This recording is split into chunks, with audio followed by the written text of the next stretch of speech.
Switching to basketball now, and the Golden State Warriors showed the world why they are not to be counted out as they crushed Boston Celtics 107-88 in Game 2 of the NBA Finals played in San Francisco on Sunday night. Steph Curry led the way with a game-high 29 points, while Jason Tatum was once again the Celtics' leading scorer with 28. Here are the highlights. Stephen Curry warms up wearing an End Gun Violence t-shirt. Jason Tatum gets ready for Game 2 of the NBA Finals. Robert Williams III finds Jason Tatum. Tatum finds the bottom of the net for three. Boston's up 16-9.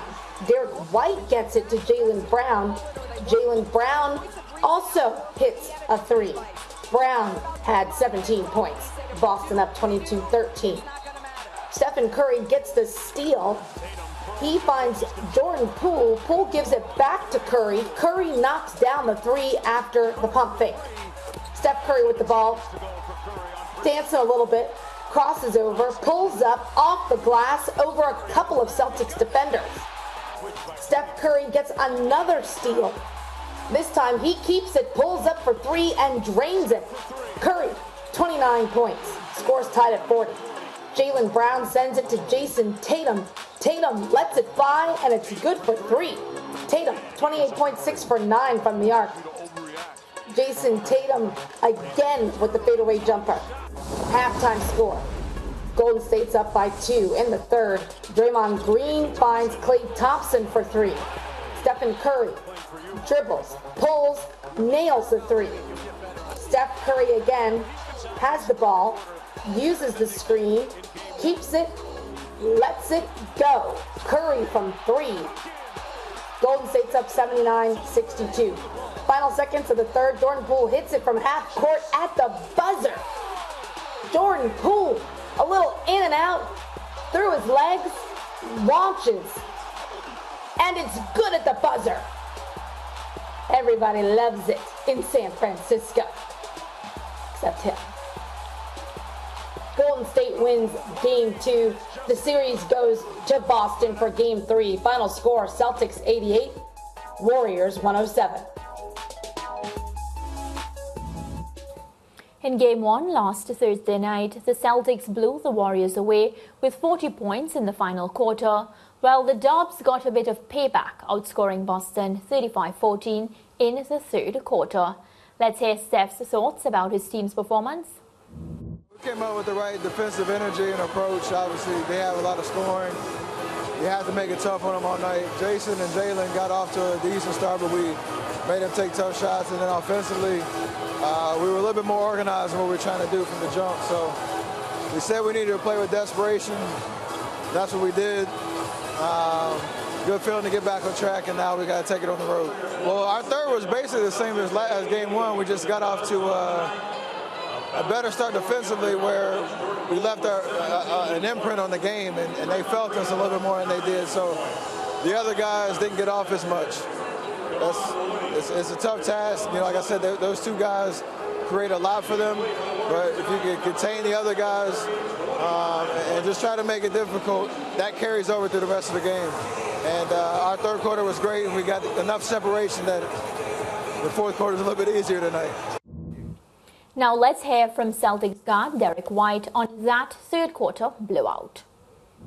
They did all the stuff that we talked about, stuff that we knew they were going to do going in, and we just got to be ready to go from that second half on. I mean, I don't know, it's easy to talk about it, but we got to go there and take it up, each man to themselves, and go and do it. Our NBA analyst, Alistair Albert, joins us now. Welcome, Alistair. Hi there, good evening, Mariah, Lance. Nice to be on again. Happy to have you. Let's start by talking about that blowout, that bounce back from the Golden State Warriors.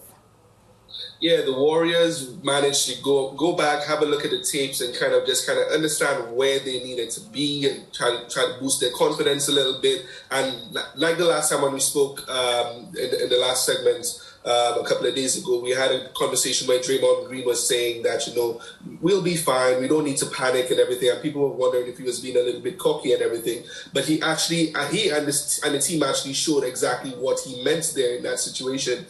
Come out, have a understanding of what went wrong the last game and come out and execute the next game. Basically, they did that from opening tip. The game started off with a very defensive mindset. The defensive intensity was very palpable. Draymond Green himself, caused a jump ball within 13 seconds of the game, tying up Al Horford, and getting, a jump ball call. So, defensively, they just got a lot quicker into them, made them a little bit uncomfortable, made them feel them a little more, like Steph Curry said, body-wise, being onto them a little more, and kind of created just a little more disturbance in their shooting rhythm and everything. The 2-point conversions were very difficult for the Celtics. They couldn't get unstuck in the zone whatsoever. They fared a little better from the 3-point line, but overall the turnovers again kind of cost them, and that's what the game ended up becoming. Right, and I have to agree that the turnovers is what costed the Boston Celtics that entire match. The third quarter performance from Steph Curry, how breathtaking was that? Of course, Steph was the reason. He was the difference maker, you have to say, between what happened to them in the first half of the match versus walking away with that win. Yeah, for sure. And Steph, stepped up, and there was a lot of ball movement as well. I think it was really important for these guys, and being able to move the ball around, creates a lot of defensive instability. And what you saw happening with Steph and the rest of the team, they were able to get a lot of their skip passes off, handoff, dribble screens from the top of the key, and they were able to just get a little more separation to be able to get shots that Steph normally makes. Steph and Jordan Poole and everyone else. So Steph, was, as usual, the engine of that team. And Jordan Poole as well, he played a good game, hitting 5 of 9 3-pointers. That, half-court shot he hit, was an energy boost to the team. They were able to execute, and that's why they were able to win. Yeah, speaking about energy boost, Draymond Green, very, very physical as we expect. I just have a question, and I've been saying this from the first game. Do you get the sense that Draymond Green might be ejected before the series is over? And this is a serious question. Yeah, no, it's actually something I watched in that last game. As the game was just going through, I kind of said to myself, Draymond, chill out.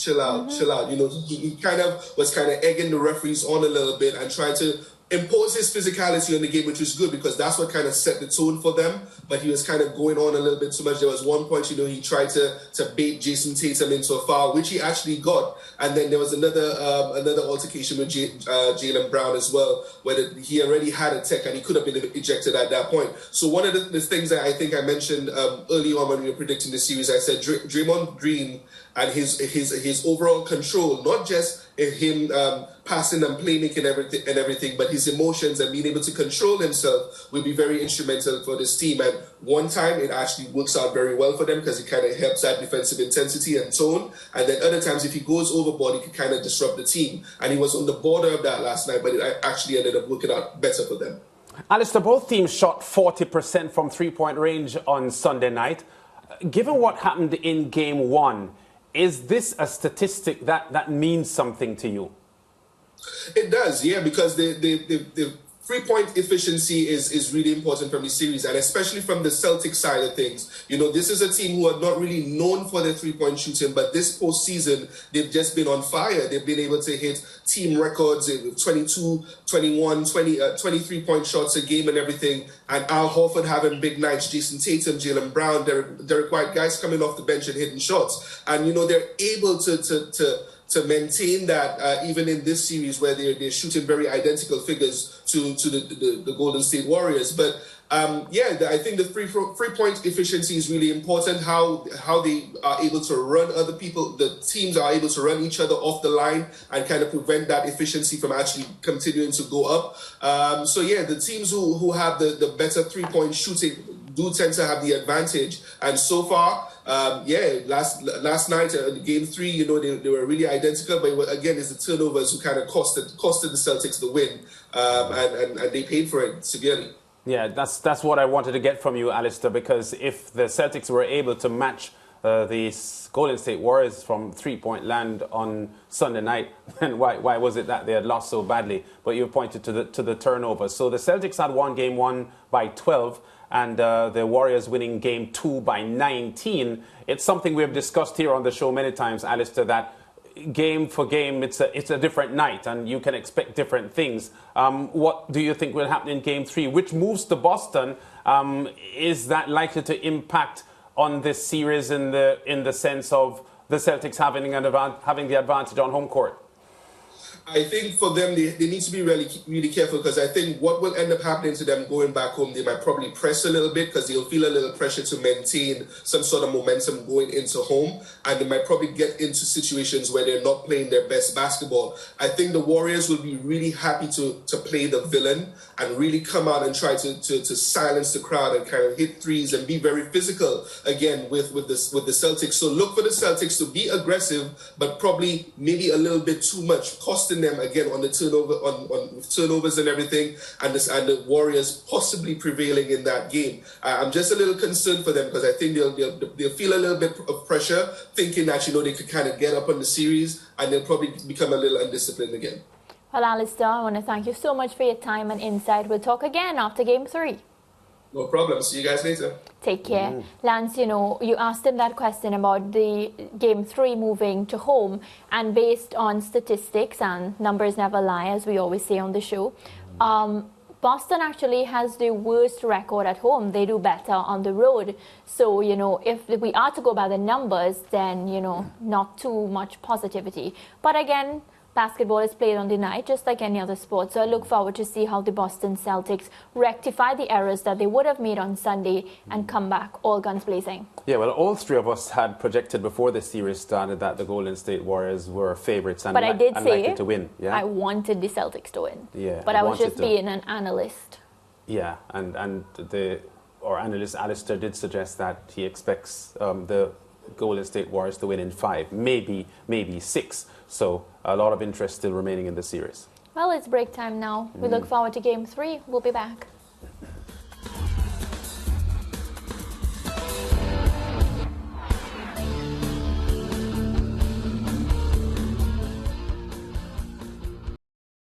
Thank you for watching SportsMax on YouTube. Don't forget to like, share, subscribe, and to click the notification bell to stay informed.